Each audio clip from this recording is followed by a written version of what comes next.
As promised yesterday, we look at the darkness surrounding the Arabian Peninsula just before the birth of Muhammad SAW. In fact, the darkness that the whole globe was upon. If you take a look at in India, how a woman was treated, she was such that if her husband died, there was no chance of marrying again.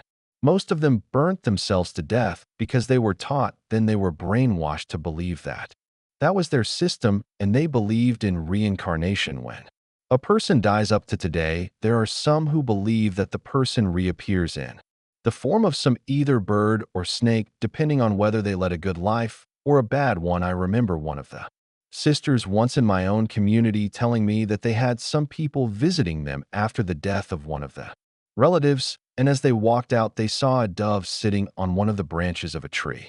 And they looked at this dove, and they said, "Oh, that must be this person." And when I was told, I thought to myself, well, this dove was alive well before the death of this person, but look at how the people's minds are the darkness at the time of Muhammad SAW, or just prior to his time. If you take a look at the Arabian Peninsula religiously, as we mentioned yesterday, they worshipped idols so much so that they made idols out of stones, and when they found a better stone, they would throw away what they used to worship for so many years, and when they had a big problem, they would go to someone who had a bigger stone to say, "Hang on, can I borrow your God? Because I've got an issue big problem." Imagine the brains of the people, and he actually says, as intelligent as he was, he says, "We made a God out of dates, and we could shape it up much more easily than stone, so we shaped it up, and it was so nice. And one day, I was very hungry, asking the God for food.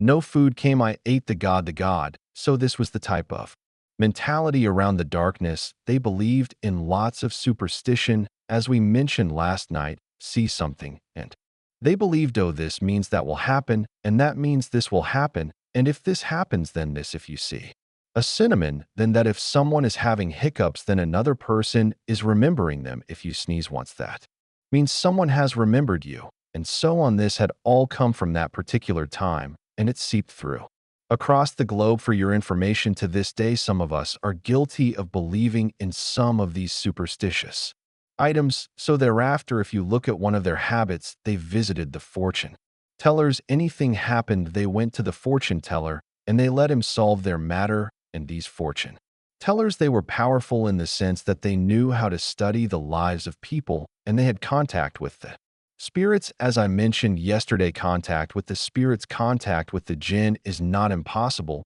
but it is prohibited.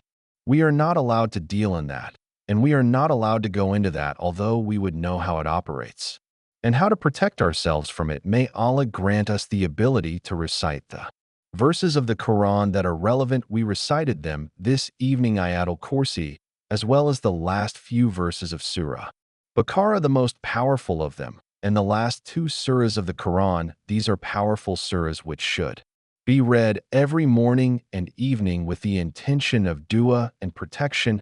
And then you find one of the habits they had. They did not believe in the life after death. They would say, "Who is going to give life to these bones after they are decomposed completely, and like thus they become?" And Allah says, "Say He will give those bones life, who gave them the life in the first place."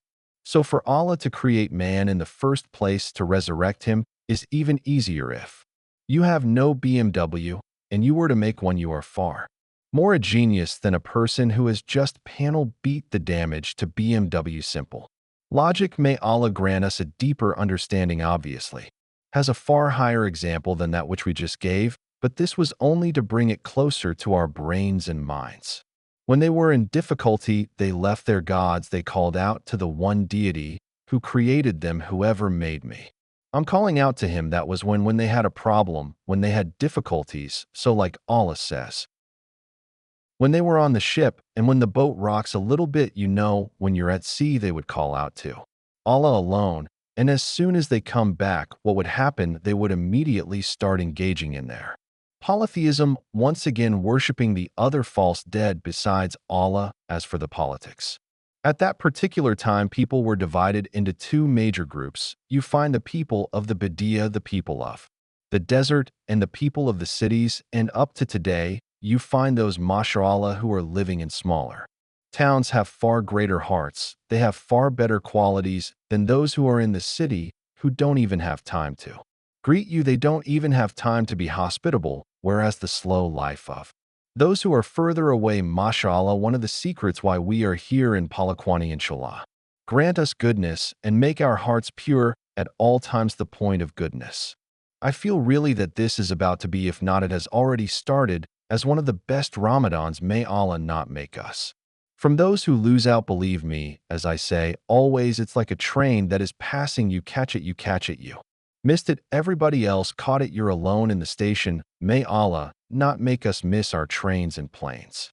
I'm sure you know how it feels, goodness. So they had people in the cities and people out in the deserts and the rural areas, so to speak, but they had something in common, very strong lineage. They were divided into tribes, families, and they literally stood up for one another. They would fight the other tribe because of a problem that it had with one particular person. One camel goes missing, for example, and they doubt of those people, or someone was caught. The war lasted 40 years. 40 years people died. The next generation did not even know why they were fighting, but they continued fighting. This was the type of Kabbalah.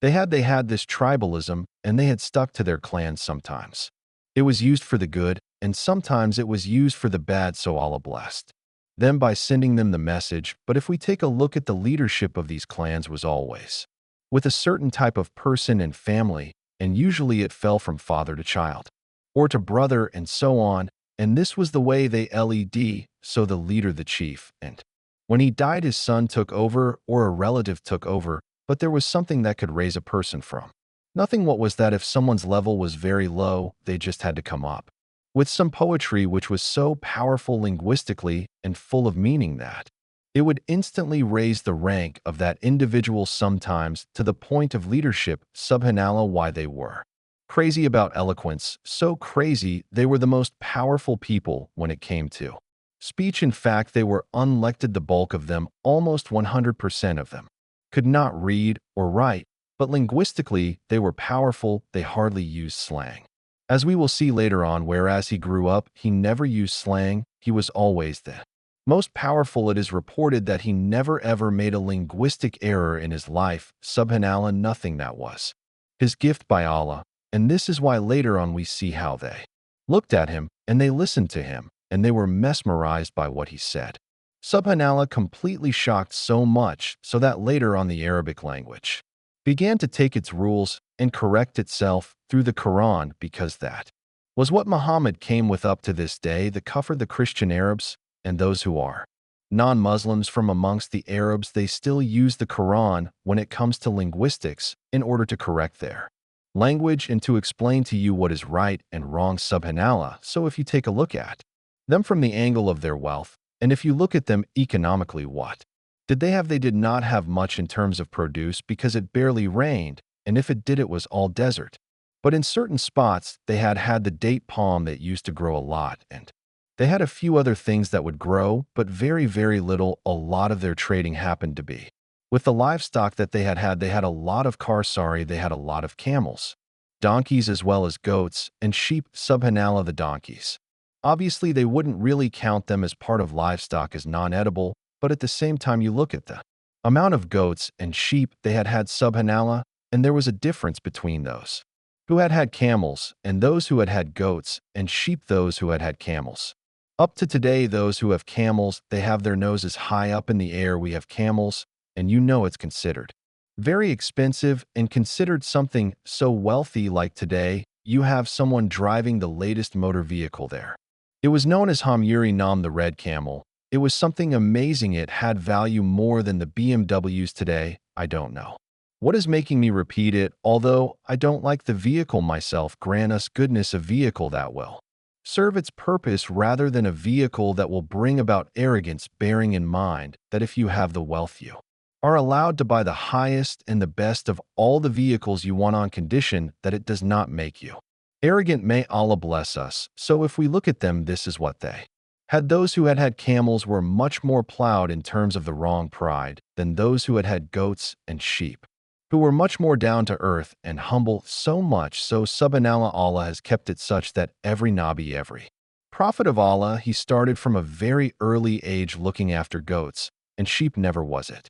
Mentioned that they were looking after camels, it was always goat and sheep.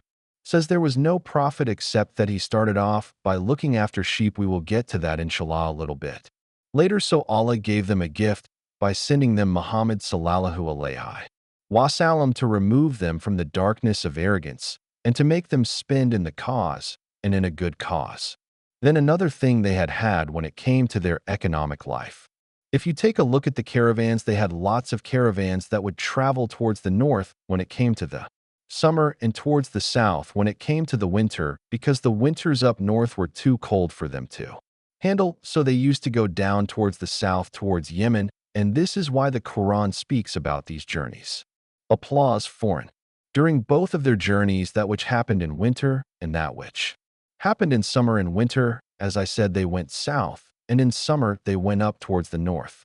Why does Allah make mention of the taming of Quraysh? Because the caravans were waylaid almost all the time. They were hijackers and highwaymen who came and who would steal, and they were wars, and people used to have weapons with them in order to fight those who want to come and steal and usurp. A lot of their economics was based on how powerful they were. The wars that took place, they would usurp and come back. If there were some weak tribes, they always joined some strong tribes and signed the treaties with them so that they could look after the smaller ones, because the bigger tribes, sometimes they just went and usurped and came out. Today it happens to us. You find someone who's strong and powerful, he eats the money of the weak, and the weak sometimes can do nothing.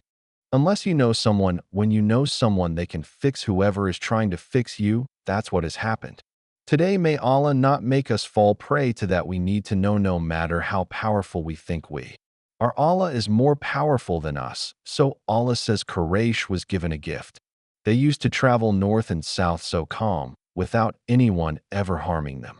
That was a sign of Allah to say Quraysh is a chosen clan. They used to travel north and south, and Allah says He loved him. The Allah is making mention of their taming, to the fact that they could go with all peace without worry of what would happen to our caravans. Nobody touched their caravans. May Allah grant us such that our wealth which we've earned in a halal manner, may Allah protect it for us, preserve it for us, make it sustenance of mercy, sustenance of goodness, and not sustenance that brings about or brings with it lots of destruction and arrogance.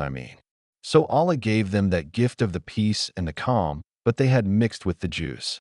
They had dealings with some Jewish people who taught them how to charge interests, and this is why in the people of Quraysh they began to charge interest, and the Arabs at large they charged interest. Why was it wrong? Well, at that time it was right, because to them it was right. Although Islamic, when Islam came, Islam protected the poor by banning interest, because the interest factor makes the rich richer and keeps the poor even poorer. When you borrow, what happens to you? Allahu Akbar. May Allah say, if God does not enslave us, and when you lend, what happens to you? May Allah help us. Having big hearts, may He make us from those who can assist one another rather than those who are milking one another, even though they're not allowed to drink that milk. Allah, may Allah open our door. So they had a lot of interest. Also, they had festivals, some known as Roka and Ul Mayaz. These were some of the festivals that the Arabs had after the month of Shawwal, or in the month of, in such a way that they used to then gather in Arafah, and they used to not deal with anything at all. They used to fulfill Hajj, but what type of Hajj? It came down from Ibrahim, but they mixed it such a way that they began to worship idols during those days, and they worshipped idols through the morning and the evenings, and they would then remember Allah as well. Allahu Akbar. At times, as I told you, times of need, we do it as well. We sin sometimes every day, and then when we have a big problem, we raise our hands as though we are the most deserving of the mercy of Allah. But where were you? Where were you all this time when Allah had favored you? And when you were in goodness, then you turned away from Allah. Now that you are in difficulty, you want to turn to Allah. Still Allah gives us. But the winner is the one who is mentioned in the hadith, where Allah teaches us, get close to Allah at times of ease, and Allah will get close to you at times of your difficulty. So these people, they used to have the Hajj, they used to have their festivals during specific times. And if you look at now the social life that was prevalent at the time of Quraysh, just prior to the birth of Rasulullah, and round about that time you would find. They were very proud of their lineage and status. I am the son of so, and so do. You know who I am this, and I am that. Based on the father today, what happens? You find father works so hard, and the son is the laziest person in the world. And he says, my daddy got a shop, man, I'm all right, I'm safe, I'm okay. I don't know if you've heard that daddy got a shop. Mashallah, your father's got to shop, a business he sweated day in day out in order to build it. You a few actions, you can actually bring it to the ground just because you have haram habits. What does that mean when a person is involved in haram, whether it is womanizing, drinking, gambling, any other bad habit, pornography, whatever else it is? Believe me, your sustenance crashes.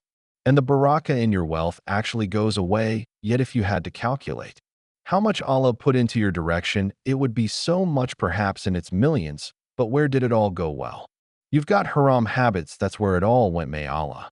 A man is blocked from sustenance because sins he commits sometimes. May Allah open our doors. You can never achieve sustenance through the grant us a lesson. So these were people also who, as I said, they were very eloquent. They used to love listening to poetry. They used to love listening to eloquence. If a man came up with a statement that was full in meaning, wallahi, they listened to it, and they got so excited that they raised that man's ranks. They actually gave him sometimes wealth, and they made him wealthy from amongst them just because he could talk, and he had a tongue. May Allah open our doors. Then there was a very big issue. Now if you notice, some of these habits of theirs were good, and some of them were bad. Speaking of one of the worst habits, the treatment of the women were treated as commodities, and nikah, or marriage, was something very absurd at that time. People used to marry. One category of people used to marry correctly. Where someone wants to marry, they go and speak to the guardians of the female, and they arrange it, and then that remained even after Islam. But sometimes they used to marry in a very strange way. A man owed another man money, so he would take his wife along, his women along, and he would say, right, you can have these, you can impregnate my wife, and when she is pregnant, you send them back to me. That child will hold your name. Imagine what type of ignorance today on the globe. They have something known as swinging, where people swap their wives. It happens even in the midst of some ignorant Muslims. They swap their wives for a weekend in order to have fun. That is exactly the jahiliyyah of the pre-Islamic era. May Allah never return us to that. It happened to them. It's repeating itself with us, but in a different way. And people are cunning, the women folk. And you know what this is interesting, wallahi, you get nowhere, do you? Get with that, and Allah blessed us by removing us from this darkness. Another way of marriage was a woman who needed a bit of wealth would put a flag up by her home, and people would come to her literally as though she was a prostitute, and each one would do whatever he would like and thereafter pay her a bit. And if she was expecting, she chose one of them, and she said, it's your child, and nobody could say no, so the child would be called after the man there, and she would choose the most honored so that that child could be brought up under the guardianship of some strange man. May Allah. And they had a fourth type of marriage as well. May Allah protect us. Mentioning some of these things is actually irrelevant, but the only reason why I repeat this is today we are returning to some of these habits with different names, and we are returning to the jahiliyyah and the ignorance that was pre-Islam, the darkness. It is called the darkest of darkness. May Allah take us out of that. And then if you look at the divorce of a woman, oh, the men would just come and say, okay, I divorce you, you're divorced. And next thing they say, no, I take you back, I divorce you, take you back. And the woman, nobody would say anything because they were so embarrassed to even bear female children that whenever there was a female child they used to take, they were very upset. Their faces became blackened. Whenever any one of them was informed of a female child, their faces would be blackened, and they would become angry. They would want to hide behind the walls because of the bad news that they had just received, and they would take the child. One of the Sahaba, Allah, he says, in my period of ignorance, I buried my daughter. She was so beautiful, such that she was saying, Daddy, what are you doing? What are you doing? And she began to wipe off the little sand that was on my beard, and as she's doing that, I kept on putting more and more sand on her until she realized what was happening, and she began to kick, and then I covered her completely and let her die. This was after Islam. Didn't you feel in your heart a little bit of mercy? Subhanallah, you Akbar. and obviously the heart. Positively felt a lot of mercy, but because of the people sometimes we are embarrassed when our own children make a little bit of a noise and we want to clap them up in public just because we want to show the others that you know what I'm trying to look after my child. That's not the time to admonish your child. Take them home quietly, just like how none of us would like to be told in public. So your children also don't like to be told in front of the guests at home, and it is wrong for you to admonish them in full view of the public. It reduces their confidence levels. May Allah help us. May He guide us to be true guides to our own children, although we ourselves need guidance. So this was the condition of the people. They used to divorce as they wished and take back as many times. So Allah later on revealed a verse. You can only divorce twice. You take back once if you want. Second time you can take back the minute the third talaq drops or is given. You cannot take back until, and we read these verses this evening coincidentally in the seerah that we read, and Allah says, until she marries again. I need to pause there for a moment. Why is it the case most of us don't even know how to divorce in Islam? And people think you just dish out 3 talaqs and walk away. Never ever do that. That is worse than a hooligan, worse than an animal. It is very sinful to dish out 1, 2, 3. Very sinful.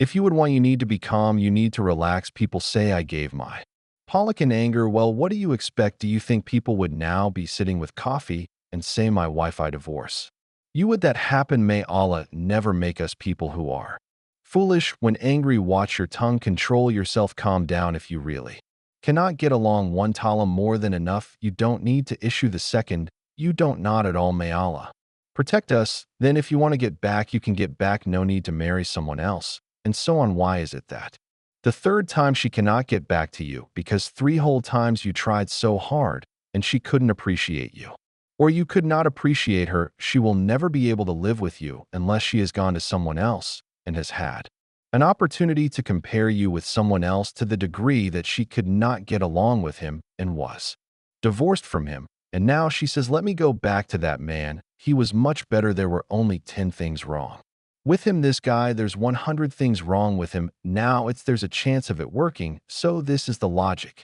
behind it. Whereas we think, no, well, you know what? There was a man in Britain who told me once that, you know, I used to do halal. Alas, you know what's a halal for your information? The one whom is done for and the one who does it.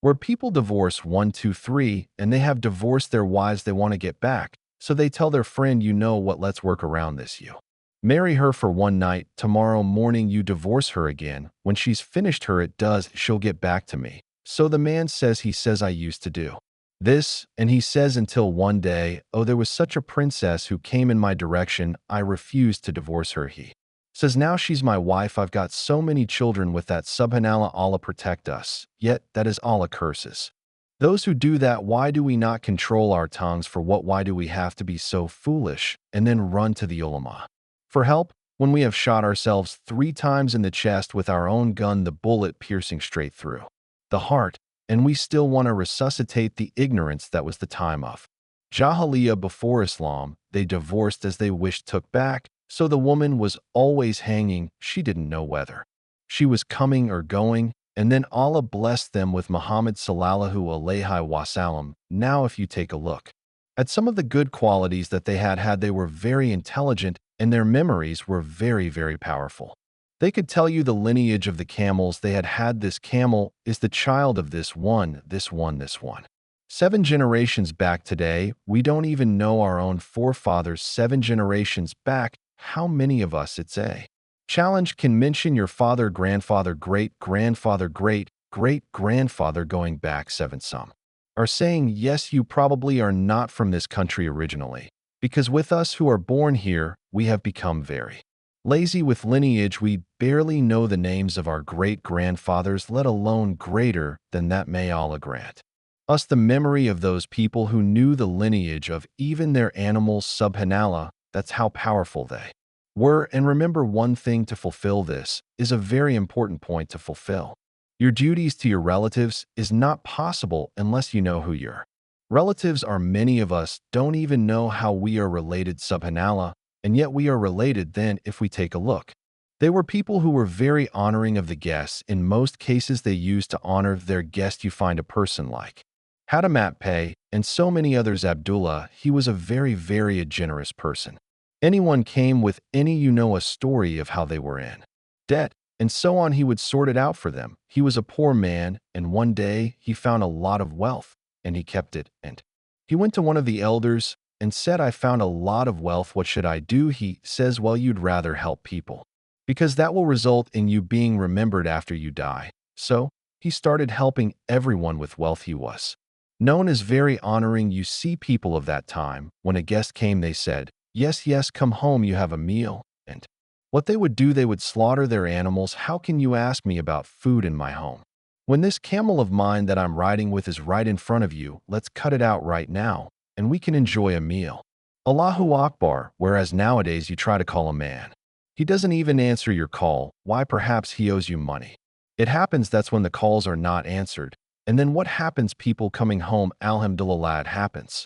Sometimes because of the different situations that people are in, and people say, okay, you know what, I'll let you know tomorrow. That means it's not coming. Don't worry, let you know tomorrow means it's not coming. So those people had good habits which we need to learn from. They were honoring of their guests, very generous people.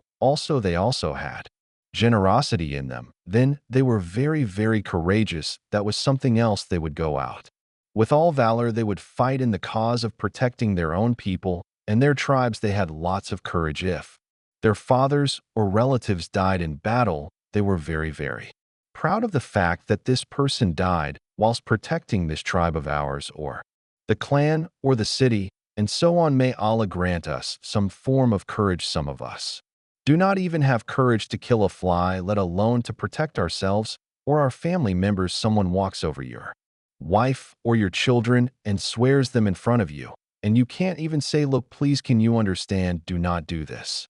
Sometimes we just sign it. We watch oppression, and we enjoy watching it to the degree that we are silent and we prod it. You see, if you don't stop oppression the first time it happens, it will repeat itself. Says you must make sure that you stop the oppressor. If you don't, you will begin to make dua, and Allah will not respond to that dua because you did not help yourself by stopping the oppressing people. May Allah protect us from oppression, and may He make us stop those who are oppressing others. So another thing that they loved was to fulfill a promise. When they made a promise, they would fulfill it. In most cases, there were a few examples of when they did not do that, but the whole community would team up against them. Also, they were happy with very little. They lived in the heat. They were happy with small amounts of food and drink, and they were people who were always excited, and they were always happy people, but they worshipped idols.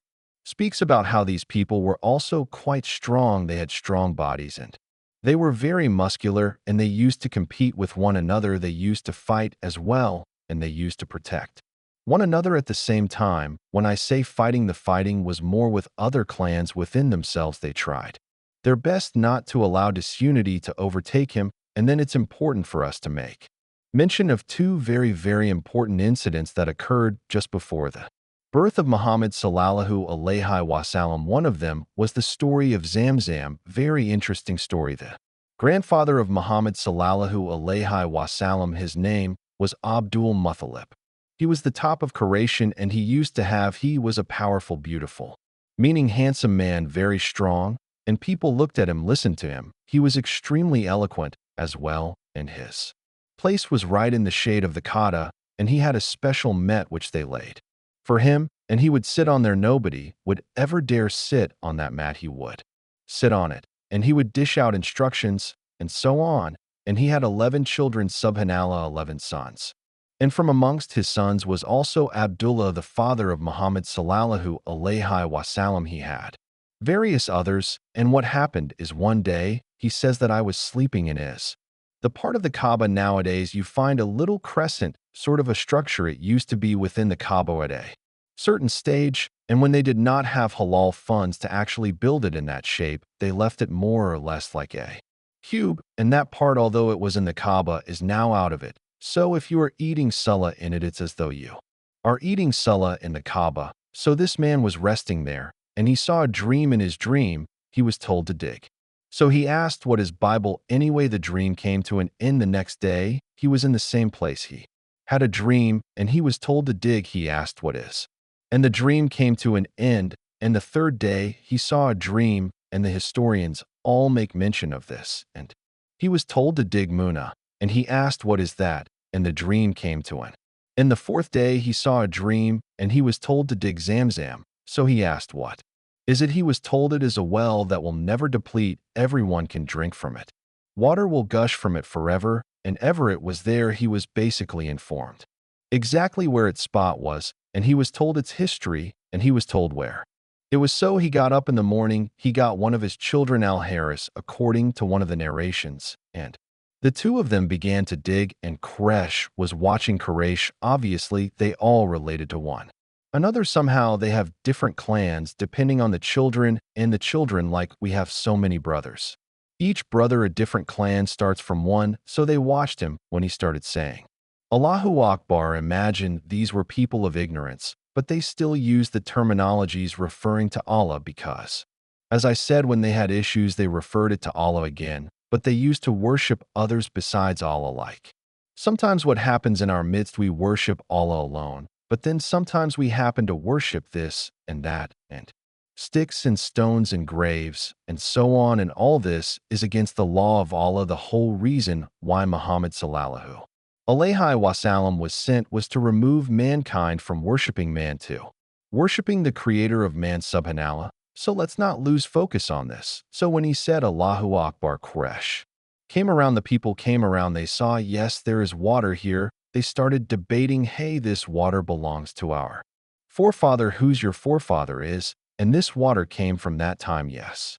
And this water belongs to all of us, not to you. He said, no, it was in my dream. I was instructed. Had I not been instructed, you would have not known about it. So they decided, okay, let's go to someone who can be a judge between us. We don't want to fight amongst us. And they decided, we will go to someone from Banisad, a little bit further up north, close to the where Sham is very, very far from the Arabian Peninsula. So a group of them got together, the leaders, and they left. They had a little bit of food with them, and they got to a point where the desert stretched and stretched. They ran out of food and ran out of water, and now all of them were preparing for death. Abdul Muttalib and all his clansmen and the others who were debating going to this one fortune teller. So what had happened is they decided, okay, it's all over. The game is over. We cannot go back, nor can we go further. Every one of us is going to die. The best and most noble thing to do, let's all start digging our graves whilst we have a little bit of energy. The one who dies first will be buried by those who are to die later. So in that way, only one will be left out. But even he can go down, and really, get ready to sleep. So this was their plan. They started digging, and as they started digging and preparing for death, what happened? Walked towards his animal, his camel, and suddenly from its feet water started gushing miraculously from the feet of this animal, which belonged to Abdullah at a distance from where everyone was, and immediately they were all shocked. This was before Islam, and they immediately said, this is a sign that your well is the well of Zamzam, meaning you will be the leader, you will be in charge of that water. It's not like he was going to have it for himself. Everyone was going to be obviously quenched from the water of Zamzam, but at the same time, who was going to be the leader? That was what was being discussed. So they immediately acknowledged they drank from the water, and they said, now let's go back. No point to go further. They went back, and Abdul Muttalib was the one responsible for that water. He used to feed, he used to give the Hajis water, those who used to come for that pagan Hajj, as we made mention of. And everyone drank from that water to this day. The water is gushing out of that spot in Makkatul Mukarrama. All of us know that, and I think in all our homes we have some of that water, known as Zamzam. The Prophet ﷺ later says the water of Zamzam is for whatever intention it is drunk for. You want to drink it to be cured, you will be cured. You want to drink it to pass your exams, you will pass your exams. You want to drink it for sustenance, you will have sustenance. You want to drink it for any other reason, you will have that, insha Allah, for as long as it's a noble reason and the will of Allah accepts that. May Allah grant us a drink from Zamzam, and may He make us from those who can constantly have it in our homes, for indeed it even protects from the devil. So this was the story that was worth mentioning, and it was a sign, because for Your information was already informed by certain people. One was the king of Yemen.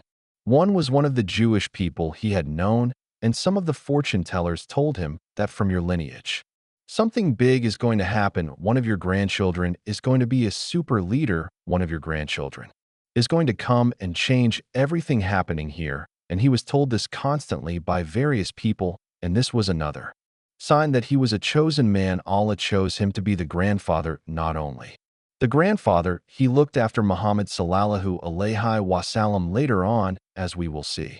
So the next story that is very, very important and worth mentioning is the story of an Abyssinian man who became the king of Yemen, and his name was Abraham. And this Abraham, he was the king of Yemen, and he was a Christian man who had built a church in Yemen, and he wanted people to flock there for many reasons, to worship there as well as for business purposes. And he was told that, no, we have in Mecca, there is this house that everyone goes to, and you need to deal with them if you want people to come here. That was something that he spoke about, or he was told. So he said, no problem, I have one elephant, a big elephant. We will take the elephant, and we will walk through with our armies, and we will continue. Now, obviously, there is a narration that says, the vast of narrations say there was just one main big elephant, the rest were normal camels, and so on. And there are some historians who say no, it was a whole army of many elephants, but the Quran speaks of one elephant, meaning one elephant.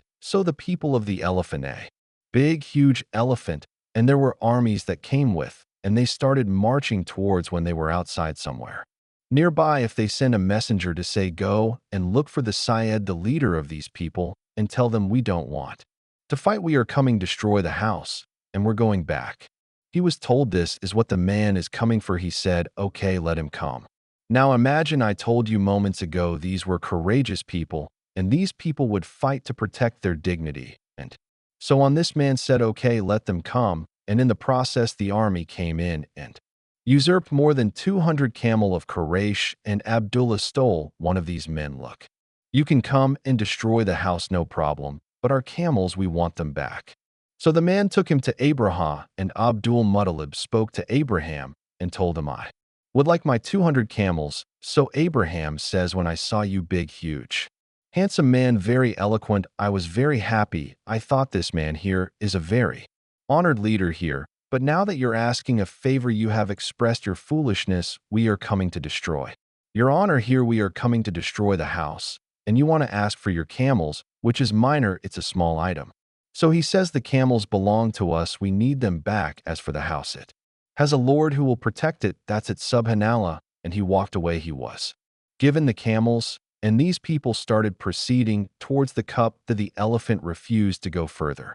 It stopped. Amazing, it stopped. And they began to beat it. It refused, didn't go further. When they turned it around and beat it, it went running. When they stopped it and turned it back around, it stopped again. Subhanallah, who stopped it?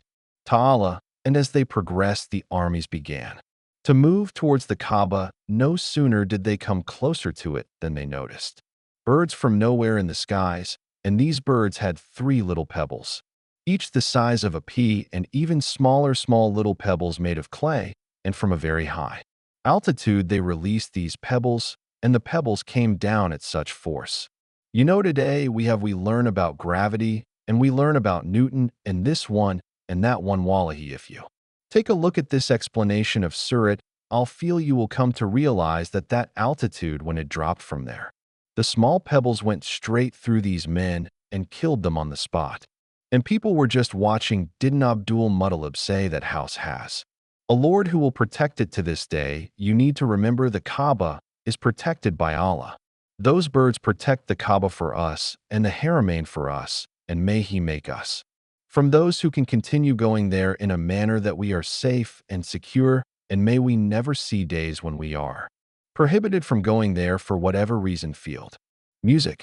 Did you not see what Europe has done to the people of the elephant? Those who came with the elephant, Allah destroyed them, and some of them whom these pebbles did not get to, they were injured, they went back, and they were inflicted with disease so much so that Abraham himself, his organs began to drop. Literally, his fingers started falling off, and everywhere they went, as they went back, they were heading back, and his hand fell off. Nexting, his leg fell off, and then he died a very bad death. So these were two incidents that had happened just before the birth of Muhammad sallallahu alaihi wasallam. Then came the blessed birth, after which the whole world changed. It changed in a way that up to this day that changes felt, and up to the end of time there will be people who will be guided by the word of Muhammad sallallahu alaihi wasallam.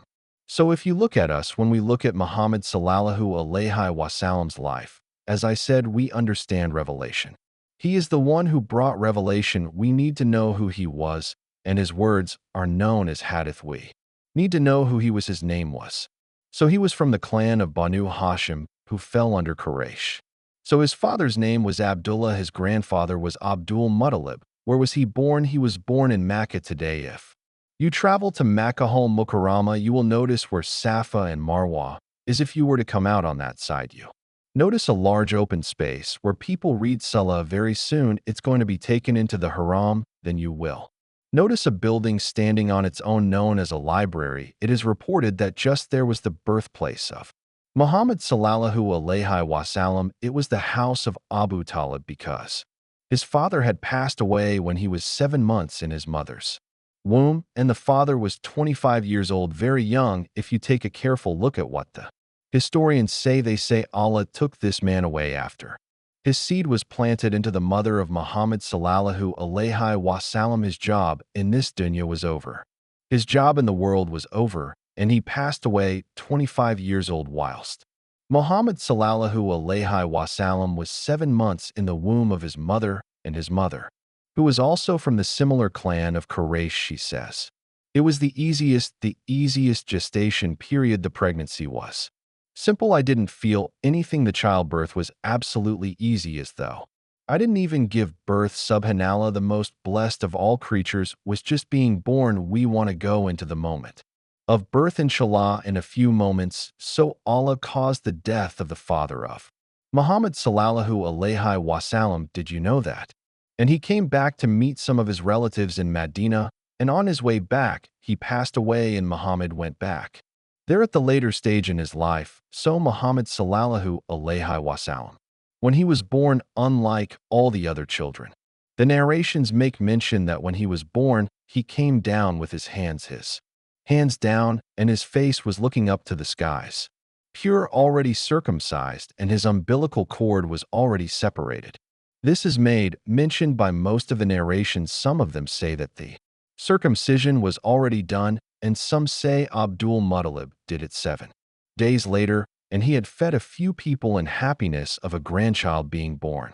And he had already known in his heart and mind this child is going to be someone great, because so many people had already told him, but they did not know he's going to be a Nabi from Allah. But they knew he is going to come, and something great is going to happen. Amina bint Wahab, the mother of Muhammad sallallahu alaihi wasallam, says that when I was expecting Muhammad sallallahu alaihi wasallam about to deliver, I saw a light come out of my belly from which the palaces of Sham were lit, and I knew that something is happening. And on that day it is reported that the fire that was worshipped by the Persians in Iran was extinguished, and they had to rekindle it. And it is reported that some of the idols that were placed on the Kaaba had dropped down on that day. And it is reported that the Khazara that was there is the balcony part of the structure that made his palace had dropped on that day, and they had to rebuild it. Subhanallah, and this was all signs. These were signs later on which were only to be interpreted. This man's message was to get across the globe. You know, when someone dies, what happens after they die? We say, but just yesterday he said, I might not see you again. Happens to us. It's a sixth sense. He did not know he was going to die, but Allah makes him say statements. That is a lesson for those who are to come later on, and we busy engrossed him. Did he know or didn't he know? The more important thing, whether he knew or not, is nothing for us, but what is more important is what are you doing now before you get to that condition. May Allah grant us all a good day. So the same applies here. Things happened, and later on they were to come to reality. As we said, umbilical cords separated, already circumcised. Subhanallah, he came down, looking up to the heavens, and one narration actually makes mention that he was born with his finger up, the first finger, the finger of Shaida. And this was to depict the fact that Allah is one alone. Don't worship anyone else. May Allah Grant us the tawfiq and the acceptance to worship him and him alone, and then. Subhanallah, his mother says the grandfather Abdullah loved him so much. He was sitting where the Kaaba was, and I covered him with a utensil and sent for Abdul Muttalib to be called, so that he would be the first one to see muhammadﷺ. When he came, by the time we looked back at him, that utensil was already broken into two, and he was there, subhanallah, and the grandfather was so happy because the father had already passed away, and he made him a man, he made him a young boy who was very close to him. And inshallah, tomorrow we will look at the other miracles of muhammadﷺ when he was born, what had happened, how he grew up, and where he was sent, and what happened thereafter. Inshallah, we will look at that before And I need to make mention of one point. There are many people of today who have fabricated certain miracles. They say, this happened, and that happened. I want to mention 2 or 3 of them, so that we know there is no need for us to fabricate anything, because what is correct is already there, and the miracles have already happened, so why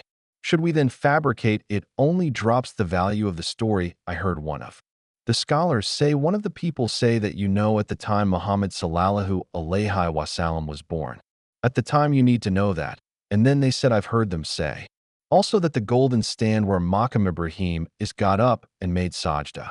Brother, there was no golden stand at the time, so let's not fool each other. May Allah grant us the love of Muhammad, the best of creation. Imagine the moment when he came onto the earth. So many things across the globe had happened which are absolutely authentic, which he makes mention of later on. We ask Allah to make us appreciative of the fact that we are part of the Ummah who have accepted all the prophets. Jesus, may peace be upon him, Moses, may peace be upon him, and all of them, we respect them, and we say may peace be upon them all, and may peace be upon us until we meet again.